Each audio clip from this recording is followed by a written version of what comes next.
tengamos los pensamientos de Jesús, los sentimientos de Jesús, el rostro de Jesús, para que cuando Dios nos mira, vea en nosotros a Jesús, su Hijo amado. Amén. Y ese es el tema de la presente enseñanza.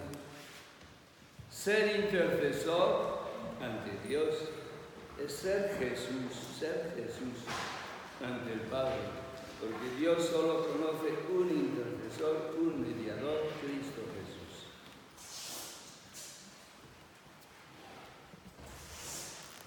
En el mundo árabe no solo hay fanáticos, como vemos en nuestros días, y terroristas, sino grandes místicos. Es un grave error de algunos cristianos creer que tenemos el monopolio del Espíritu Santo, porque soy bautizado. El bautismo es una señal de que tengo el Espíritu. Pero ¿de quién viene el Espíritu? De Dios. Y no creer que Dios mira a todos con amor, a todo niño. Y el amor de Dios es el que comunica al Espíritu. Yo tengo este signo visible, y estos son los sacramentos.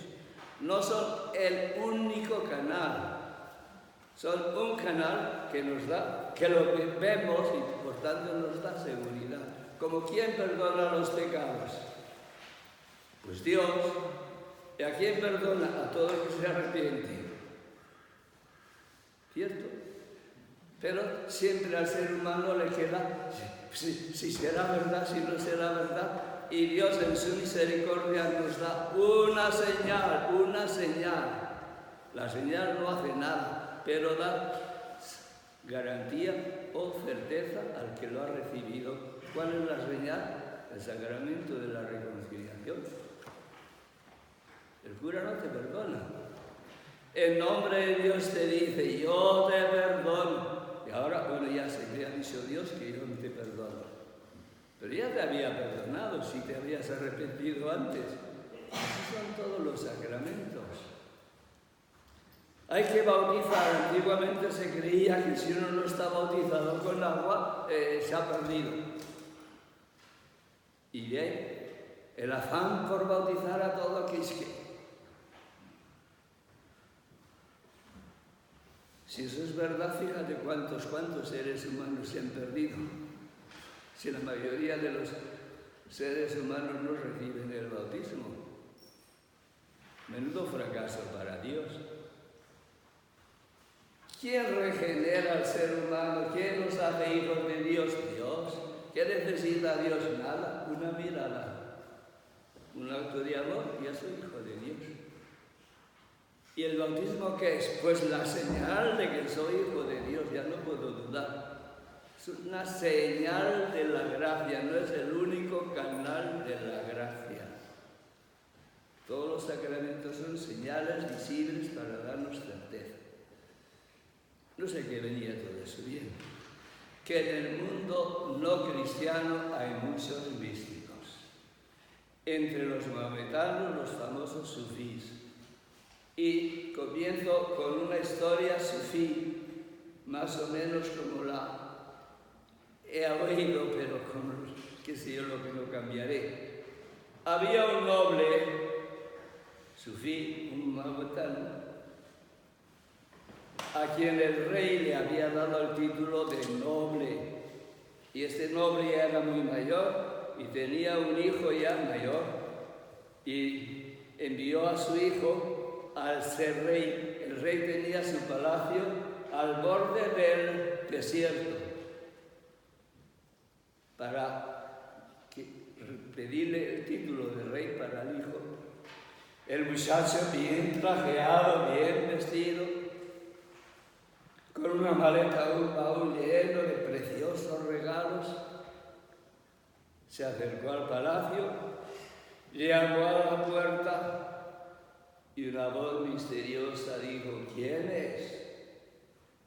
Soy fulano de tal, hijo de tu amigo, no sé cuántos. La voz replicó: vengo a pedirte el título de noble como mi padre. La voz respondió: no estás preparado, sigue caminando. El muchacho se adentró en el desierto y siguió caminando días, semanas, meses y años y años. Y después de años de caminar, se encontraba descalzo, con 4 harapos, sin maletas, sin regalos.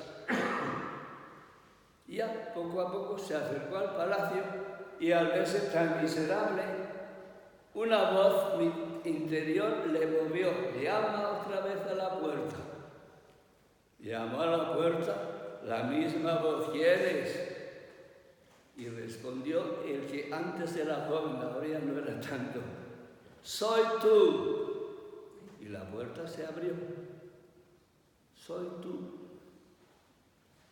Cuando mirando a los ojos a Jesús podamos decir soy tú, sinceramente, porque lo vemos, todo será distinto. Pues ese es nuestro destino. Convertirnos en lo que ya somos ante Dios. ¿Qué somos ante Dios? Somos su Hijo. ¿Y cuántos hijos tiene Dios? Uno. Uno multiplicado al infinito, pero uno, el Hijo unigénito, y se llama Jesús.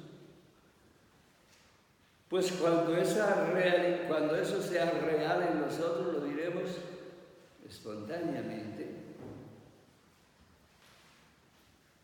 Dice Jesús, comienza así el folio: si os mantenéis firmes en mi doctrina, seréis realmente discípulos míos auténticos. Conoceréis la verdad y la verdad os hará libres. Esta frase en el original griego es más sencilla y mucho más profunda que la traducción. Si leéis el Evangelio de Juan, esto es de Juan, veréis que muchas veces dice Jesús: permaneced en mí, vivid en mí.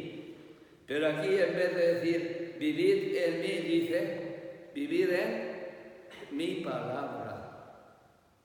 Si permanecéis en mi palabra, si vivís en mi palabra, seréis verdaderamente discípulos míos. Si de mi palabra hacéis vuestra morada, seréis verdaderos discípulos míos.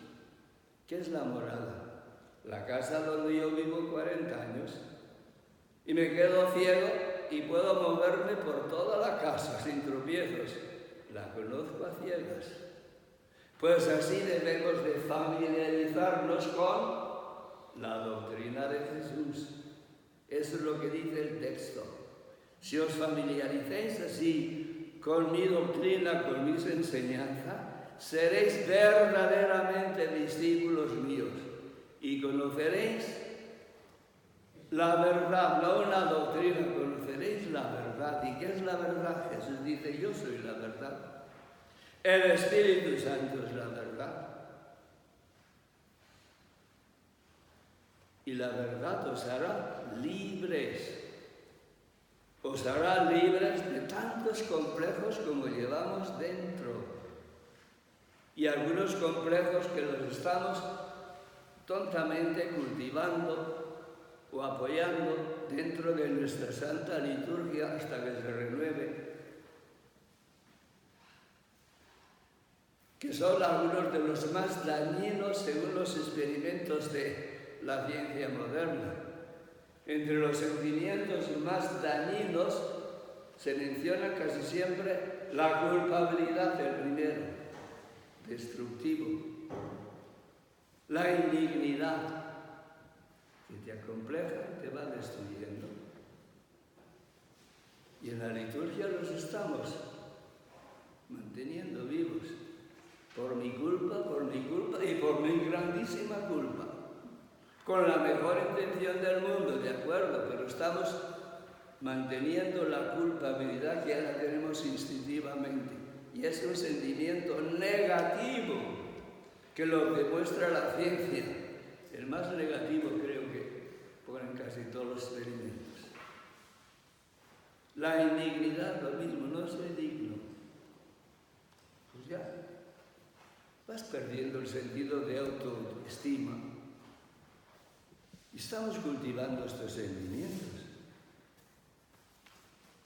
Y aquí hay que tener presente que todo adulto tiene obligación de revisar su conciencia moral.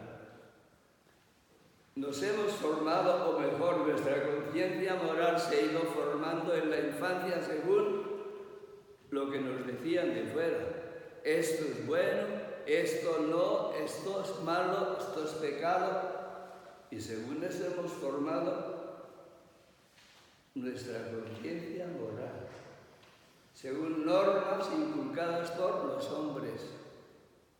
Puede haber errores, y ciertamente que los hay. Entonces todo adulto tiene que cuestionarse.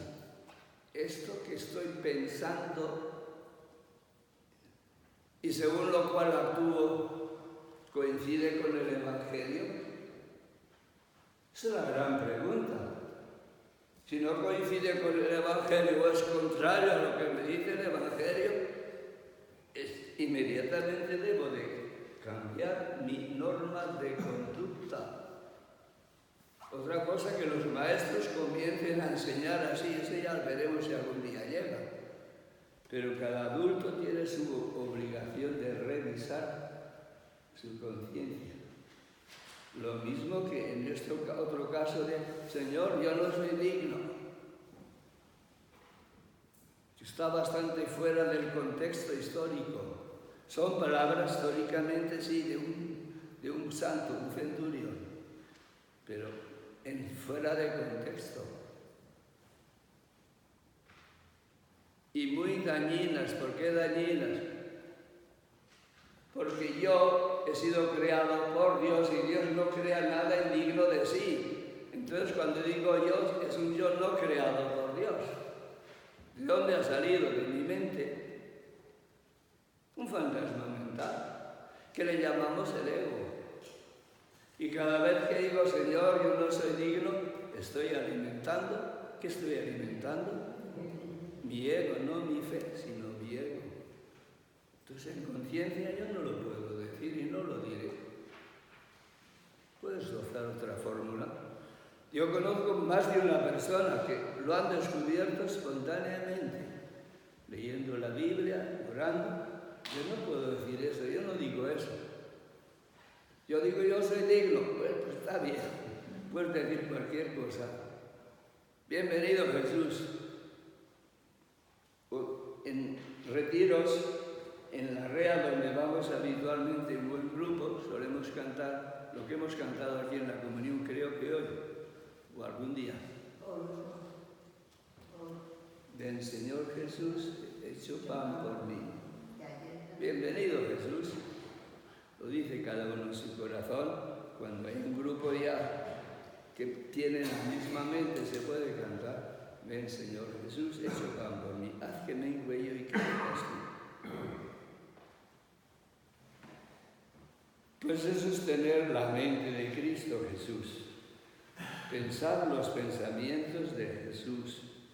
Eso nos va liberando de culpa, de sentimientos, de indignidad y tantas cosas. Y deja nuestro interior más abierto a la verdad, a la gran verdad que somos hijos de Dios. Que somos Jesús. Si Él lo ha dicho más de una vez, sobre todo en las parábolas.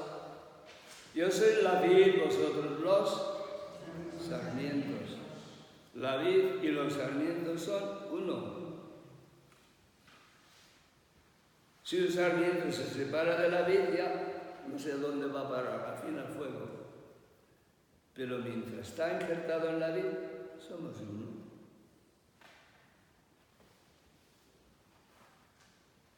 Puede uno pensar así, uno mira al norte y otro al sur, pero somos sarmientos de la misma vid. Somos uno con Cristo y Dios nos ve como una manifestación, una extensión de su Hijo Jesús. La Virgen María también. Esto ya es una interpretación, pero no mía, sino de padres antiguos de la Iglesia. Orígenes, por ejemplo. Jesús le dice a su madre: mujer, ahí tienes a tu hijo. Ahí tienes a tu hijo. Y pregunta Orígenes, o concluye Orígenes: Jesús, digo, María, solo tiene un hijo que se llama Jesús. Jesús no le ha dicho, ahí tienes otro hijo. No, le ha dicho, ahí tienes a tu hijo, pero si solo tiene un hijo. Entonces, ¿qué entiende María? Ahí tienes a mí, ahí tienes a Jesús. Y así nos ve María y así nos acoge María. Pues ante Dios somos Jesús. Porque desde antes de crear el mundo, Él nos ha destinado a ser imagen suya, o imagen de su Hijo, a ser su Hijo.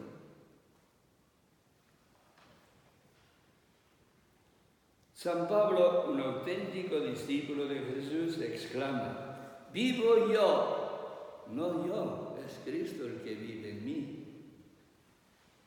Él ya ve si yo soy Cristo. ¿A qué se debe eso? ¿A los méritos de Pablo o a la bondad de Dios? A la bondad de Dios. ¿Y Dios no es tan bueno contigo como con Pablo? Pues el mismo Dios, la misma bondad, el mismo deseo. Él nos hace Cristo. Pero para que podamos ver a Cristo tenemos que eliminar o quitar del medio ¿a quién? A nuestro ego, ese yo nacido de la mente y del entorno donde he ido creciendo. Y ahí viene la humildad, la sencillez. Pablo puede decir, vivo yo, no yo, Cristo vive en mí, porque Dios le había bien purificado de su ego.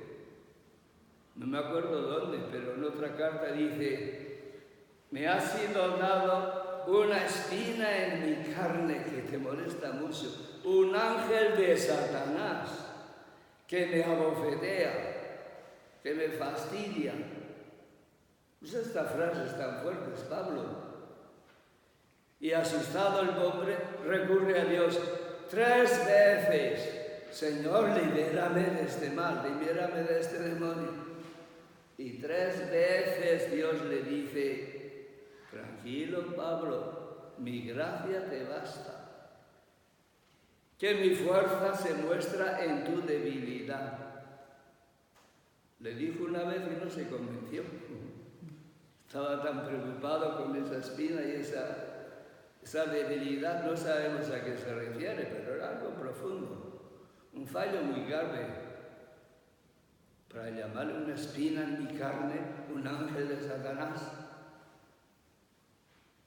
3 veces le dice, Señor, libérame. 3 veces Dios le dice, Pablo, tranquilo, que mi gracia te basta, mi gracia te basta. Porque mi fuerza se muestra en tu debilidad. Yo podré decir, vivo yo, no yo, Cristo vive en mí, cuando esté totalmente convencido de mi miseria y de mi nada. Cuando aprenda a confiar en Dios y solo en Dios. Pero para eso tengo que salir o pasar por una criba de purificación, porque estoy demasiado convencido de mí y de cuántas cosas yo puedo hacer por mi cuenta. Hay que ver, Teresa dirá, humildad es andar en verdad, pero ¿qué significa verdad? Me miro a mí mismo, ¿qué soy yo? No soy nada. Si me miro bien y claramente, ¿qué soy yo? Pero si no soy nada. Si todo lo que soy lo tengo porque estoy reviviendo. Y al mismo tiempo, si soy la mayor maravilla de la creación, todo es verdad. San Juan de la Cruz, clarividente como místico, dice, humilde es el que se esconde en su propia nada, una de las frases más bellas y más profundas. Humilde es el que se esconde. ¿Dónde me escondo? En mi nada. No soy nada, no soy ni bueno ni malo, no soy. Y deja que Dios sea Dios. No es exactamente. Humilde es el que se esconde en su propia nada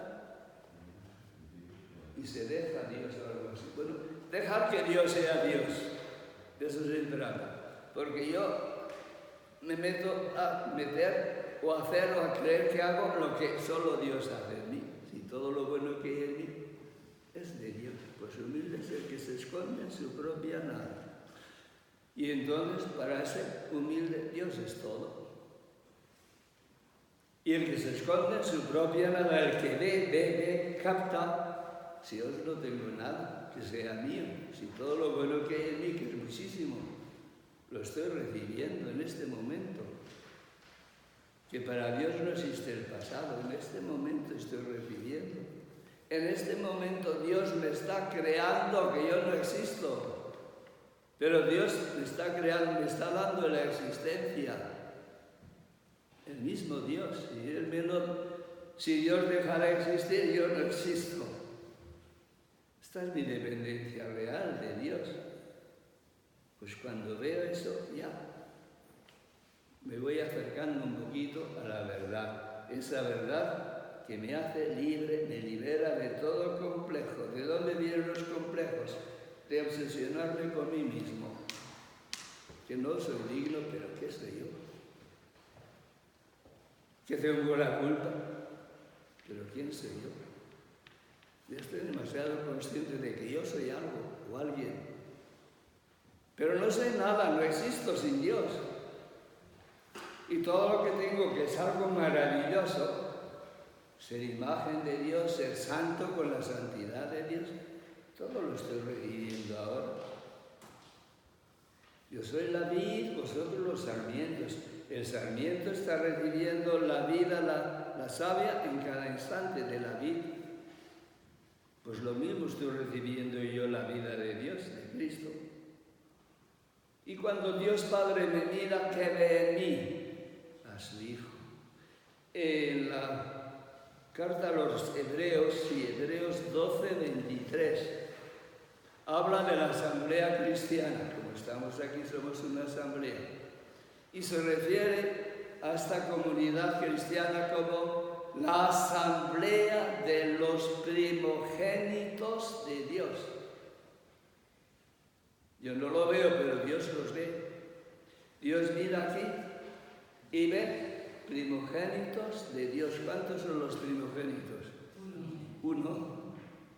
¿Y cómo es ese primogénito? ¿Quién es el primogénito de Dios? Cristo. Pues Dios mira y ve aquí a su primogénito. Una confirmación de lo que antes nos ha dicho la palabra de Dios, que soy Cristo Jesús. Y cuando me pongo ante Dios a interceder, poco a poco voy tomando conciencia de esto. Si estoy abierto al Espíritu Santo, aunque no se predique estos temas que estoy hablando ahora, uno lo descubre cuando se despierta la consciencia. Y me acuerdo mucho de una señora que cuando comenzamos los retiros de intercesión en la red, que veíamos todos los años, una señora venía de Pamplona y un día, y era muy mayor, un día al terminar la oración comenzó a bailar: soy Jesús, soy Jesús, soy Jesús. Lo veía y se sorprendió de descubrir: si soy Jesús, soy Jesús. Carmen Aspire, un dentista de Pamplona, venía el marido que era dentista y la mujer, se murió el marido y la mujer siguió viniendo. Pero me sorprendió durante el retiro de intercesión, una noche: soy Jesús. Lo veía, lo sentía, lo estaba viviendo. Qué importante esta oración que hace San Pablo. que el Padre de la Gloria nos conceda espíritu de sabiduría, que nos revele un conocimiento profundo de Él y de nosotros mismos, que ilumine los ojos de nuestro corazón, para que conozcamos cuál es la esperanza a la que hemos sido llamados por Él, y cuál la riqueza de la gloria otorgada por Él en herencia a los santos que somos nosotros. Pues cuando el Padre de la Gloria abre los ojos del corazón, se despierta la conciencia y uno ve con los ojos del corazón las verdades que la mente nunca puede captar, ni siquiera sospechar. Soy Jesús, somos uno con Jesús. Únicamente cuando el Padre de la Gloria nos da ese espíritu de sabiduría y se iluminan nuestros ojos internos, comenzamos a descubrir eso. Y de ahí vienen muchas bendiciones. Soy Jesús, soy uno con Jesús. Lo primero que desaparece es algo tan común en nuestra cultura y tan dañino, el individualismo. Es el gran triunfo del ego, es crear el individualismo. Yo me preocupo de mí, de lo mío. Pues de ahí vienen todas las divisiones y las tremendas diferencias que hay en nuestra cultura. Uno que tiene mejor suerte o mejor mente y mejor educación y preparación, triunfa en la vida. Y otro ser humano tan digno como ese, como no tiene educación y ha podido ir a la escuela, se hunde. Y el individualismo está creciendo cada día más. Lo llevamos dentro. El egoísmo es lo mismo, el egoísmo. El separatismo, si todo viene de ahí, de la misma fuente, es del ego. El ego que reclama primer puesto y está por encima de otros, aunque sea a costa de otros. De luego, en la primera carta a Timoteo dice San Pablo, hay un solo mediador, uno solo, entre Dios y los hombres, o sea, un solo intercesor. Intercesor es el que está entre dos, para poner paz y armonía entre dos que estaban separados. Pues mediador es lo mismo. Hay un solo mediador, un solo puente, un solo intercesor. Cristo Jesús. Cristo Jesús. Y cuando yo intercedo realmente, voy acogiendo en mi corazón a otras personas, me voy uniendo a ellas y las presento a Dios, pues entonces, Dios, ¿qué ve Dios en mí? Ve a su Hijo Jesús, que es el único intercesor. Solo hay un intercesor y es Cristo. Cuando yo intercedo unido a Cristo, que sin Él no puedo interceder, Dios ve en mí Cristo, a su Hijo Cristo. Si Dios ve en mí a Cristo, es que Cristo está en mí. Aunque yo no lo vea y otros tampoco. No lo veo en mí porque está rodeado de mucho ego y de muchos fallos. ¿Son fallos? Son fallos. Y no necesariamente pecados, que fácilmente confundimos. Por mi culpa, por mi gran culpa, pero ¿dónde sacas eso? Yo tengo muchos pecados y muchos fallos. Yo peco por mi culpa. Yo peco por mi debilidad. Peco por mi falta de control. ¿Por qué?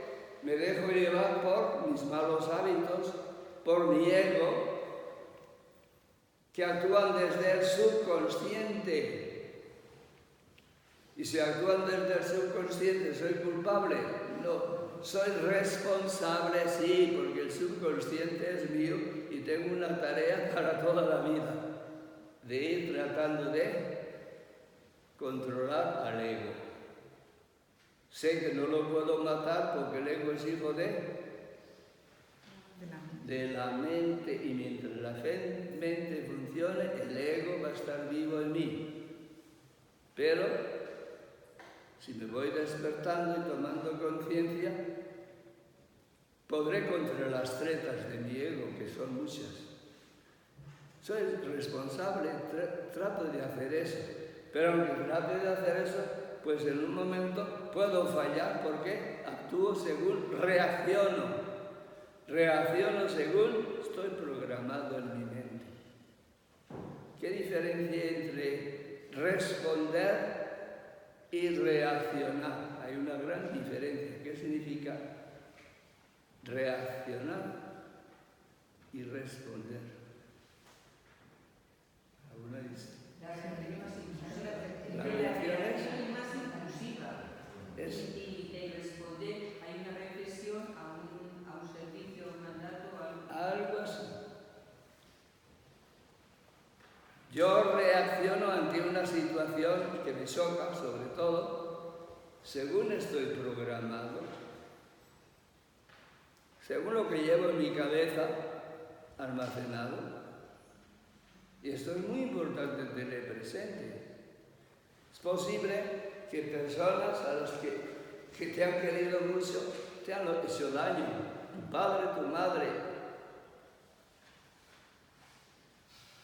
Date cuenta que lo que hicieron de ese modo era porque estaban programados para actuar de ese modo. Un ejemplo bastante común. Hace un siglo y menos de un siglo, la psicología y lo que quieran llamar, solían expresar que los hombres no tienen que expresar sentimientos. Sos de mujeres o de débiles, no hay que expresar sentimientos. Y no lo expresaban. Eso yo lo he visto en la India de modo alarmante. Me acuerdo que dando ejercicios en un colegio universitario de mujeres, cuando oramos por la sanación de recuerdos, yo comenzaba por eso, antes de nacer, mira, acaso Dios te miraba con amor y tal, y comenzaban las chicas a llorar a gritos, claro, ya se contagia, 80, 90 personas, un alboroto terreno. Yo solía coger el altavoz y comenzaba la canción y así iba pasando. Continuaba la oración y otra oleada. Me acuerdo en un colegio vino la jefa, como le llaman, del colegio, era monja. ¡Déjale, se callen!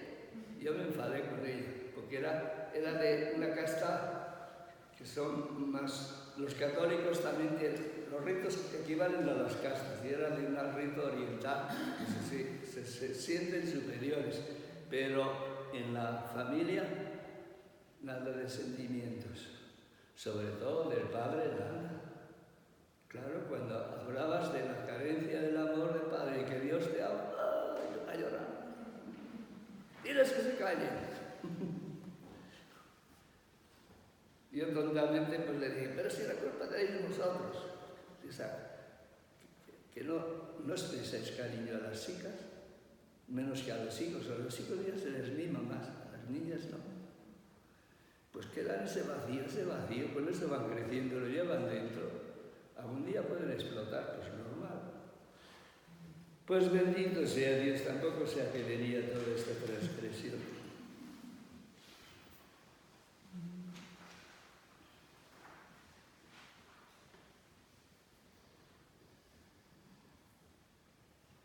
Tenemos un solo mediador entre Dios y los hombres, Cristo Jesús. Y ese mediador está encarnado en cada uno de nosotros, y cuando estamos con Él, intercesión o haciendo de mediadores, pues Dios ve un solo mediador, Cristo Jesús. Quiere decir que en ti ve a Jesús, en mí ve a Jesús, en todos los intercesores. Y nos ama como ama a Jesús, y nos bendice como bendice a Jesús. El Espíritu donde está el Espíritu del Señor, allí hay libertad. Conocer la verdad que es Cristo, yo soy el camino, la verdad y la vida, la verdad viva, nos hace libres. Apertura al Espíritu Santo nos hace libres, porque donde está el Espíritu, allí hay libertad. Libertad sobre todo de los complejos internos. Libertad de nuestro ego, que dependemos menos y lo controlamos mejor. Uno de los títulos que se le da al Espíritu Santo, San Juan de la Cruz lo desarrolla, es el de iconógrafo divino. Iconógrafo divino. El icono es imagen, iconógrafo el que produce la imagen. Es el iconógrafo divino porque Él fue el Espíritu Santo quien formó a Cristo, el Hijo de Dios, como hombre en el seno de la Virgen María. El Espíritu Santo fue formando el cuerpo de Cristo, la psicología de Cristo, el alma de Cristo. Y no hay duda que el Espíritu Santo tomó especial cuidado al formar el corazón de Cristo, porque Él sí que sabía mejor que los científicos actuales. El órgano que tiene más fuerza y más determina la vida y la calidad de vida de un ser humano es el corazón. Es el primer órgano que se detecta cuando se ha concebido un niño, pero es el órgano que tiene mayor fuerza y poder, como se demuestra después.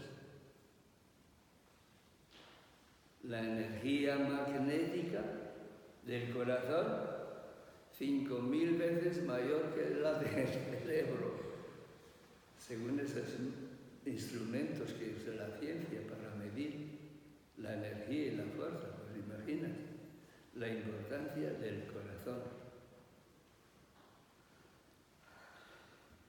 Por eso, ¿qué cuidado tendría el Espíritu Santo al formar en el vientre de María el corazón de Cristo Jesús? Ciertamente tuvo una inteligencia extraordinaria, como demuestra sus discusiones con los fariseos, pero ante todo su corazón capaz de amar a todos y amar incomprensiblemente. Pues ahora continúa ese oficio de iconógrafo, o sea, formar a Cristo Jesús en mí, en ti, en cada uno de nosotros.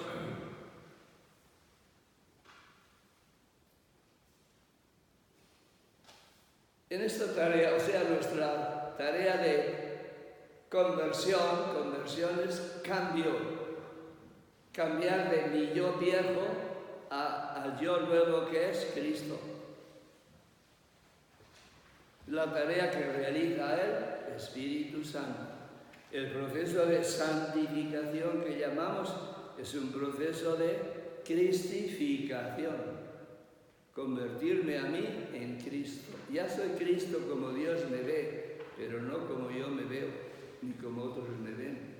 Ir cambiándome de modo que aparezca plenamente la persona de Cristo Jesús, que es el único Hijo de Dios. En este proceso, que es lento, podemos distinguir 3 etapas. En la primera etapa de mi desarrollo consciente, para mí Jesús es muy importante. Pero a veces en mi vida práctica aparece alguien más importante que Jesús. Y a codazos echa a Jesús fuera.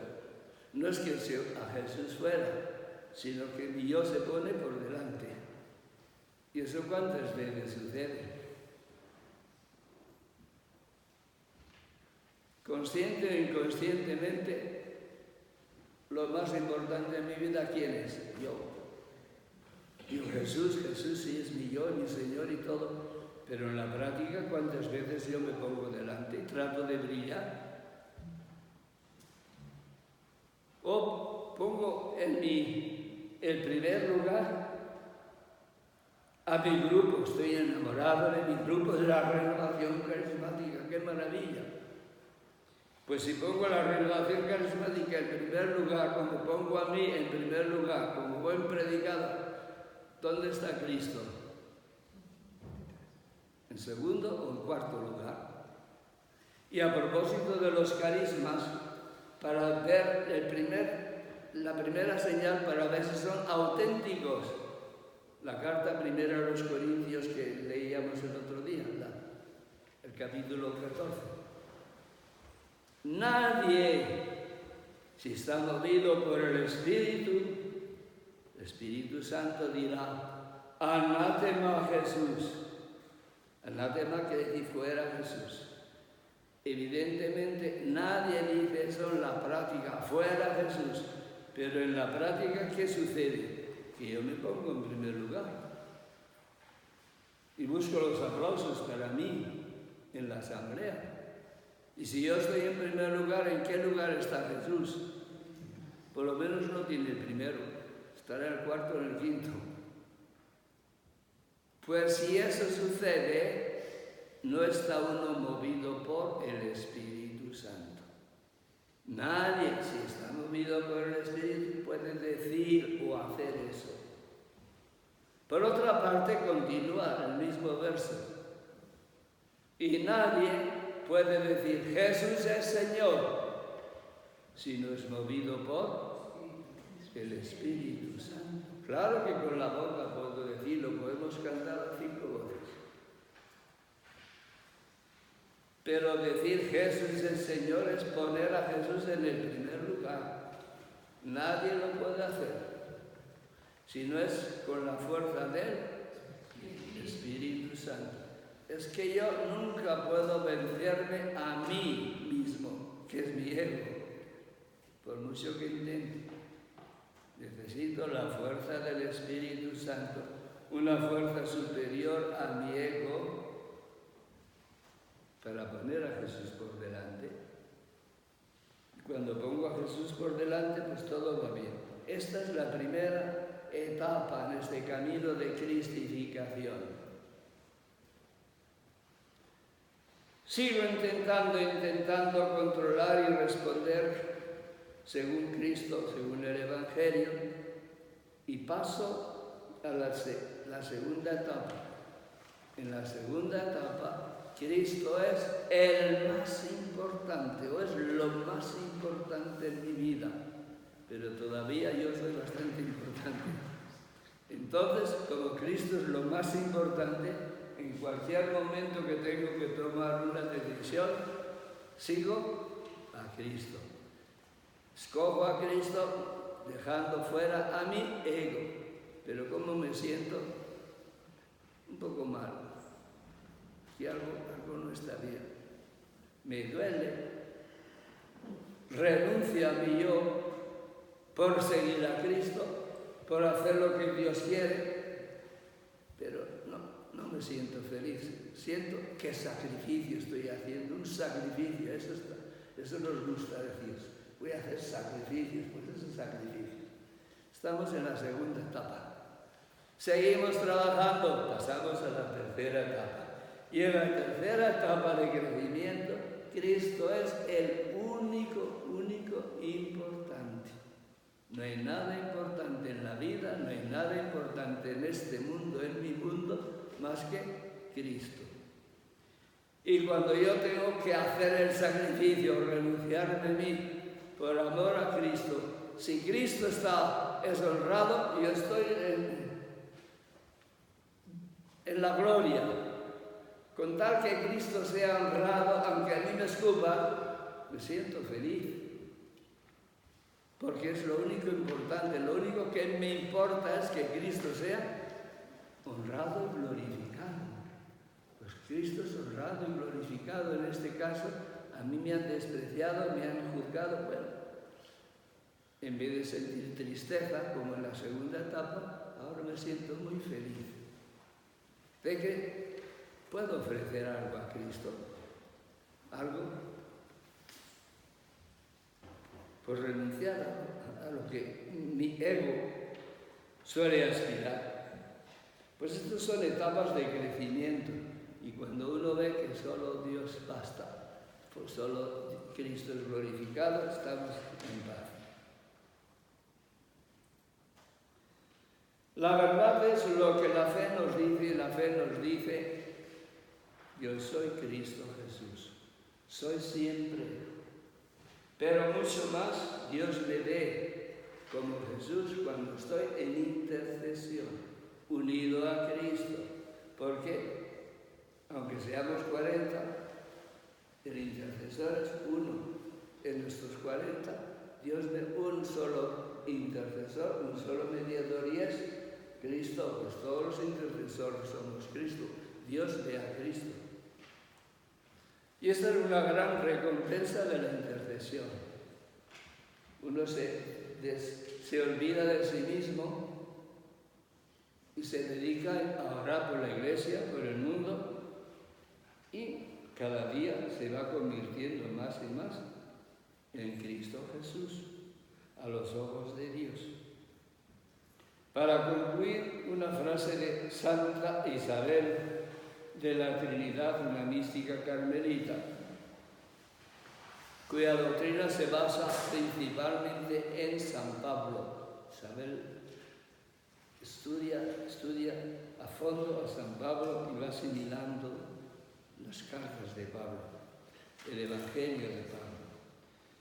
Tiene una oración muy larga, elevación a la Santísima Trinidad, creo que es de ahí esto. Y parte de esa oración es lo que está grabado en este folio en negrita al final. Oh mi Cristo amado, os pido ser revestida de vos mismo, identificar mi alma con todos los sentimientos de vuestra alma, ser invadida por vos, ser sustituida por vos, para que mi vida sea solamente una irradiación de vuestra vida. Y aquí se dirige al Espíritu Santo. Oh fuego abrasador, Espíritu de amor, ven a mí para que se realice en mi alma como una encarnación del Verbo. Una encarnación del Verbo se realiza en mí. Quiero ser para Él, para el Verbo que es Jesús, una humanidad complementaria, donde renueve todo su misterio.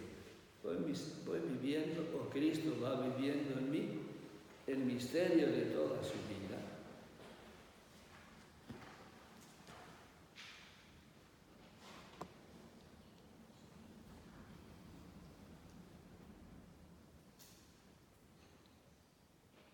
Oh mis tres, Trinidad, tomó el sobrenombre de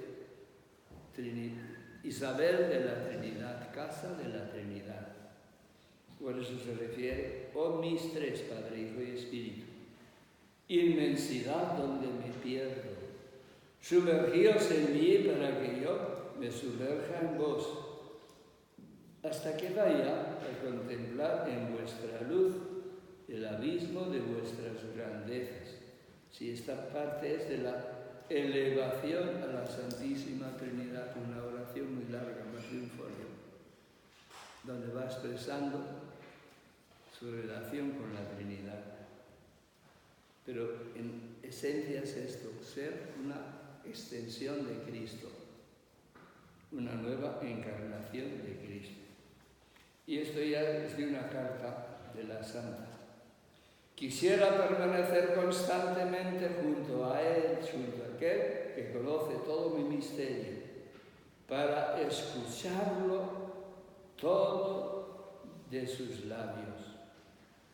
Él habla a nuestra alma en el silencio, en el silencio. Este es el lenguaje de Dios.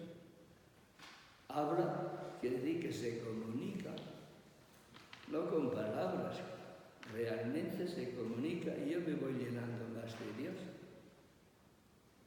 Él habla a nuestra alma en el silencio.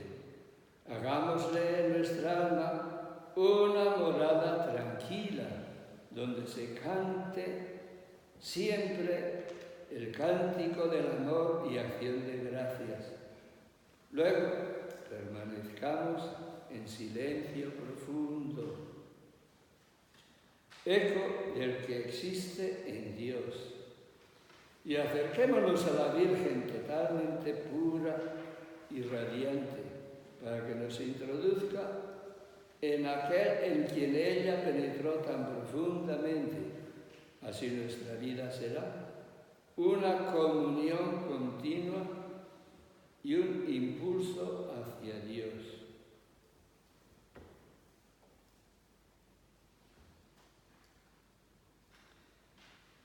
La oración que hacemos aquí es bueno que la repitamos todos los días. Entrega a Cristo Jesús.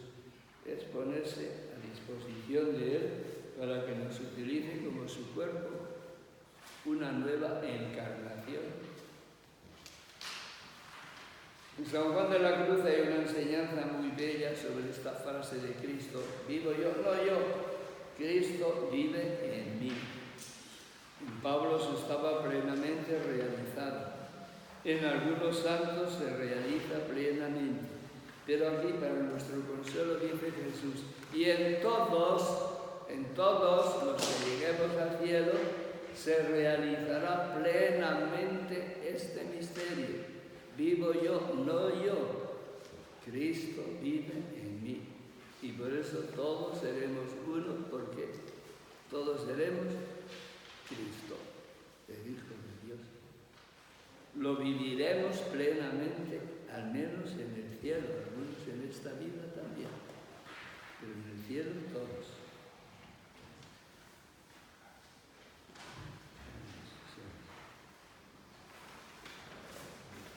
Bien, según el horario,